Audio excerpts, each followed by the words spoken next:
1994 में विश्व आदिवासी दिवस के लिए पूरे विश्व में मनाने हेतु इस दिवस की घोषणा की।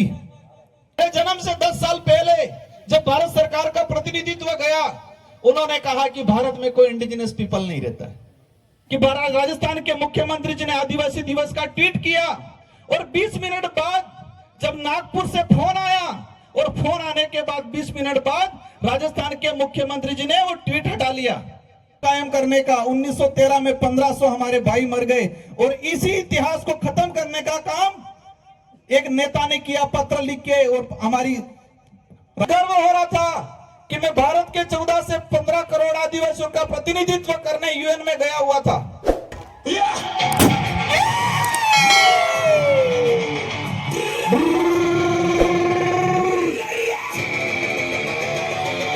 तुम लोगों के पटाखे खत्म हो गए तो मैं धमाका शुरू करूं।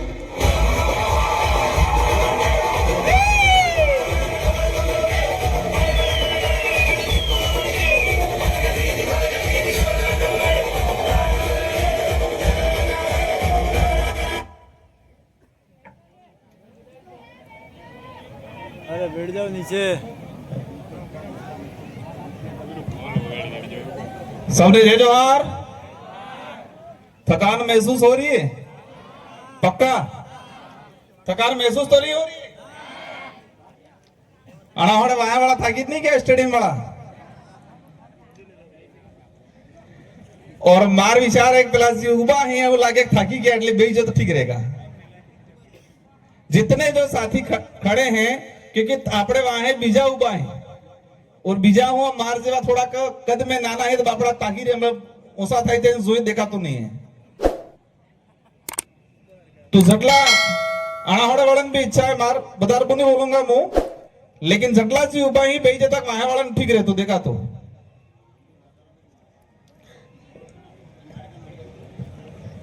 और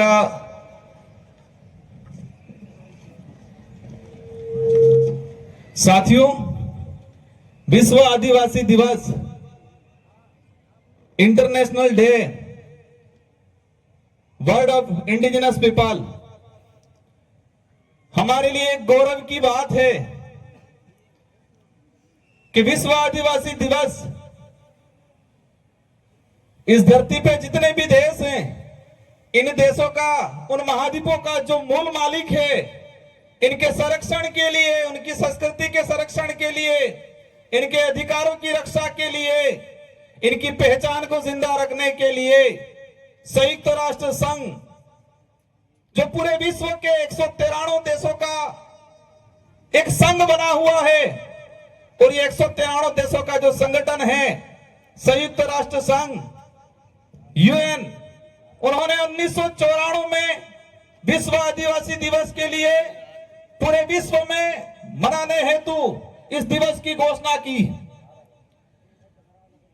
आप सबकी मेहरबानी की वजह से, डूंगरपुर बांसवाड़ा की जनता की मेहरबानी की वजह से, आप सबके सहयोग की वजह से मुझे सांसद बनके दिल्ली में जाने का अवसर मिला और मैंने प्रयास किया कि संविधान के अंदर आदिवासी समुदाय के लिए क्या क्या अधिकार हैं। संविधान के बाद जब 1952 से लगा के 2024 तक भारत की संसद के अंदर आदिवासी अधिकारों को लेके जितने एमपी एमएलए गए, विधानसभा में एमएलए गए, सांसद बन के गए सांसद में, तो हमने प्रयास किया कि इन लोगों ने क्या क्या अब तक क्या किया है। एक बात को लेकर कंफ्यूज था। कुछ लोग कहते हैं कि संविधान में आदिवासी शब्द नहीं है, इस बात को गौर से सुनना। कुछ लोग कहते हैं कि संविधान में आदिवासी शब्द नहीं है, संविधान के अंदर शेड्यूल ट्राइब जनजाति शब्द का संकलन है। तो हमने प्रयास किया कि आदिवासी शब्द कहां से खत्म किया गया, तो संविधान की डिबेट पड़ी और संविधान की डिबेट में जयपाल सिंह मुंडा ने जो बात रखी उसको मैं अगली कड़ी में रखूंगा। मैं मेरी बात को शुरू करने से पहले उस किस्से को याद करना चाहूंगा कि संयुक्त राष्ट्र संघ जेनेवा में पहुंचा पूरे विश्व के 193 देशों के सदस्य सोशल एक्टिविस्ट आए हुए थे। सभी अपने अपने देश की बात कर रहे थे। और जो एम्बेसी वाले, जो भारत सरकार की तरफ से डेब्यूट होते हैं, मेरे सामने एक अधिकारी भारत की तरफ से आया, उन्होंने रखा बात। उन्होंने 1982 से लगा के 2024 तक विश्व स्तर पर आदिवासी समाज की, भारत के आदिवासियों की पहचान क्या रखी, उसके बारे में बात रखी। साथियों, मुझे गर्व हो रहा था कि मैं भारत के 14 से 15 करोड़ आदिवासियों का प्रतिनिधित्व करने यूएन में गया हुआ था। और मुझे उस समय तकलीफ हुई कि जो राजनीतिक राष्ट्रीय पार्टियां भारत देश के अंदर 14 से 15 करोड़ आदिवासियों को वोट बैंक मात्र समझ के रखती है, इनकी पार्टियों में आदिवासी विंग बनी हुई है। आदिवासी नाम से उनके संगठन बना दिए हैं और आदिवासी समुदाय को वोट बैंक के रूप में यूज करते हैं। लेकिन यही पार्टियों का प्रतिनिधित्व जब इनकी केंद्र में सरकार होती है और जब भारत की तरफ से वो विश्व पटल पे बात रखते हैं, तो वो क्या कहते हैं कि भारत में कोई आदिवासी समुदाय स्पेशल नहीं रहता है। यही राजनीतिक पार्टी वाले केंद्र में सत्ता 1982 से लगा के 2024-25 तक और 2026 तक ये रखते हैं कि भारत में स्पेशल इंडिजिनस पीपल नहीं रहते। तो मुझे उस समय तकलीफ हुई कि ये राजनीतिक पार्टी आदिवासी समाज के नाम से आदिवासी संगठन बना के, उनकी पार्टियों में विंगे बना के, बड़े बड़े कार्यक्रम करके आदिवासी समाज का वोट लेती है, मिसयूज करती है। लेकिन अंतरराष्ट्रीय स्तर पे आदिवासियों की पहचान को खत्म करने का काम किया गया इन लोगों ने। इस बात को भी हमें गंभीरता समझना है कि आदिवासी शब्द को लेके हमारे समाज के लोगों में हीन भावना डालने का काम किया था इन लोगों ने। आजादी के बाद जब बात आती थी हमारे समाज के आइडेंटिटी को लेके, तो एक भावना डाल दी थी, आदिवासी मतलब कमजोर, पिछड़ा हुआ, अपने आप में हीन भावना प्रकट हुई। और ये हीन भावना जब गांवों से व्यक्ति शहर में गया तो अपने आप को आदिवासी कहने में शर्माता था। इस विचारधारा की बदौलत जो आज से 5 साल 10 साल पहले हमारे इस क्षेत्र का भाई अपने आप को आदिवासी कहने से कतराता था, डरता था, हिचकिचाता था, आज गर्व से कहता है कि मैं आदिवासी हूं। यह उपलब्धि हुई है इस विचारधारा की। कुछ लोग कहते हैं क्या किया, क्या हुआ? जिस समाज के अस्तित्व को खत्म करने का काम किया था, जिस समाज की पहचान को मिटाने का काम किया था, उस समाज को आत्मनिर्भर बनाने का, उस समाज को गर्व से अपने आप को आदिवासी कहने का अधिकार दिलाने का, उनके अंदर हौसला पैदा करने का काम किया इस विचारधारा ने। जब संयुक्त राष्ट्र के अंदर देखा गया 1982 में, मेरा जन्म तो 1992 का है, मेरे जन्म से 10 साल पहले जब भारत सरकार का प्रतिनिधित्व गया, उन्होंने कहा कि भारत में कोई इंडिजिनस पीपल नहीं रहता है।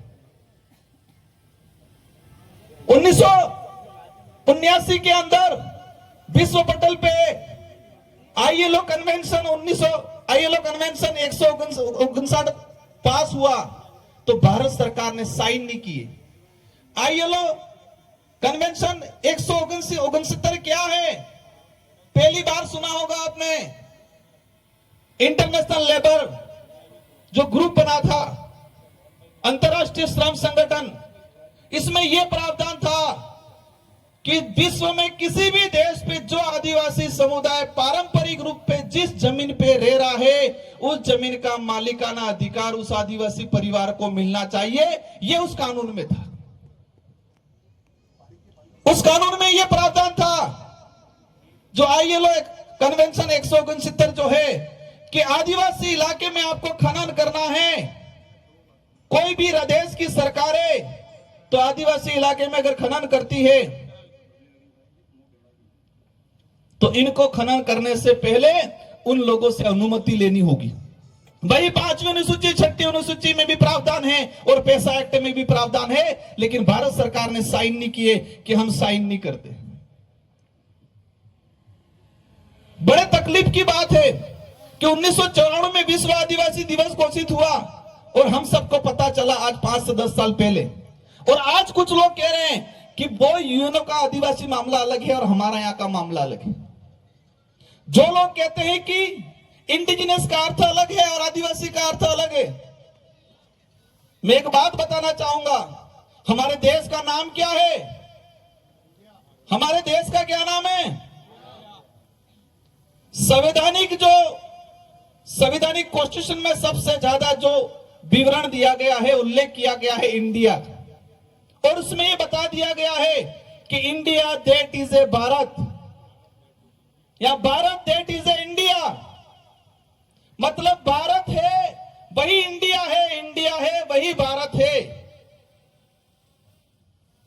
और एक तीसरा नाम प्रचलन में हो रहा है हमारे देश का, वो क्या नाम है? सभी राजनीतिक पार्टियां बड़े बड़े मंचों से कहती है संविधान के अंदर मुख्य रूप से इंडिया और इंडिया के बाद Bharat, Bharat that is India या इंडिया दैट इज भारत का उल्लेख है। और तीसरा हमारे देश का नाम है, हम तो नहीं लेते, बहुत कम लेते, क्योंकि हम संविधान को मानते। बाबा साहब अंबेडकर, जयपाल सिंह मुंडा ने जो संविधान लिखा है उसकी पालना करते। तीसरा नाम का उल्लेख क्या होता है? हिंदुस्तान आवाजाही। मतलब हमारे भारत देश के संवैधानिक दो नाम है, भारत और इंडिया, और तीसरा प्रचलन में जो आ रहा है और ला रहे हैं वो हिंदुस्तान। आदिवासी शब्द के लिए आप कहते हो कि संविधान में उसका उल्लेख नहीं है, तो क्या हिंदुस्तान शब्द का उल्लेख संविधान में है? नहीं है। भारत का जो संविधान है उसमें क्या हिंदुस्तान का उल्लेख है? नहीं है। अगर भारत के संविधान में उल्लेख हिंदुस्तान का नहीं है तो आप हिंदुस्तान शब्द के लिए बोल सकते हो, हमें कोई तकलीफ नहीं है। लेकिन हम आदिवासी शब्द बोलेंगे तो आपको तकलीफ नहीं होनी चाहिए। जिस तरह Bharat that is India, India that is a Bharat, इसी तरह indigenous people that is A Adivasi, Adivasi that is A scheduled tribe, scheduled tribe that is a India, indigenous people. यही सच्चाई है। और इस आदिवासी शब्द को खत्म करने का काम किया है। वो खत्म करने का काम इसलिए कर रहे हैं कि गर्व से कोई व्यक्ति ये नहीं कहे कि मैं आदू आदना धनी, मूल दूलना धनी, ये नहीं कहे।